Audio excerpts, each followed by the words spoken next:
আল্লাহ তাআলা মেহেরবানি করে ওই বাবার কবরটা তুমি জান্নাতের টুকরা বানাই দাও।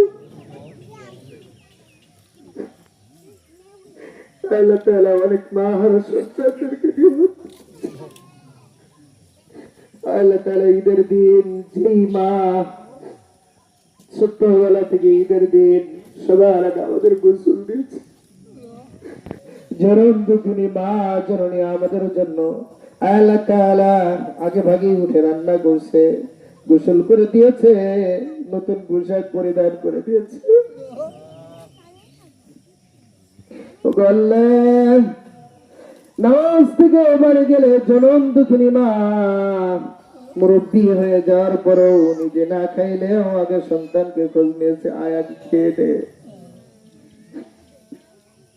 আল্লাহ তাআলা সে আদরের মা জননী না জানি কার কার শূন্য হয়ে গেছে। আল্লাহ তাআলা মা শূন্য ঘর না জানি কার কার আছে। তুমি তো জানো সে মা হারা সন্তানদেরকে তুমি খালি হাতে ফেরত দিও না বাবালি।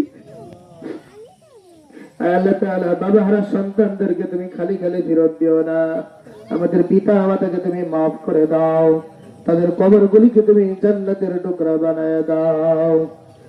আল্লাহ খাস করে দোয়া করি এই মহল্লা থেকে যারা এই কবরে চলে গেছে মালিক তাদেরকে তুমি মাফ করে দাও। আল্লাহ দেখতে দেখতে প্রায় এক যুগ মাবুদ্ধ এই যুগ আছে উত্তর বড় মহল্লার সাথে কাটাইলাম। আল্লাহ তাআলা আবার অনেক মুসল্লি তারা কবরে শুয়ে আছে মালিক।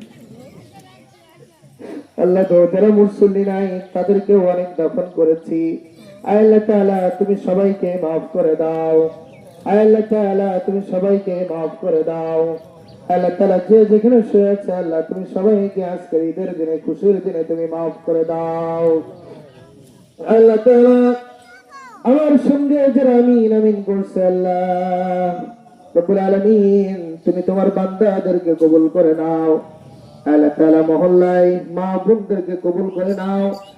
আল্লাহ গো আসমানের বালা জীবনের বালা মুসিবত থেকে হেফাজত করো। আল্লাহ তাআলা আমার এই ছোট্ট জোড়গাছকে তুমি কবুল আর মঞ্জুর করে নাও। আল্লাহ তাআলা বিদেশে অনেক ভাইরা আছে আল্লাহ মেহেরবানি করে সে ভাইদেরকে তুমি কবুল করে নাও, তাদের কষ্টগুলাকে কবুল করে নাও। আল্লাহ তাআলা সুস্থতার সহিত বাড়ি ফিরতে পারে সেই তৌফিক দিয়ে দাও। আল্লাহ আমরা যারা কোরবানি দেওয়ার নিয়ত করছে আল্লাহ আমাদের কোরবানি গুলো দাও। মুরব্বীদেরকে কবুল করো, যুবক ভাইদেরকে কবুল করে নাও।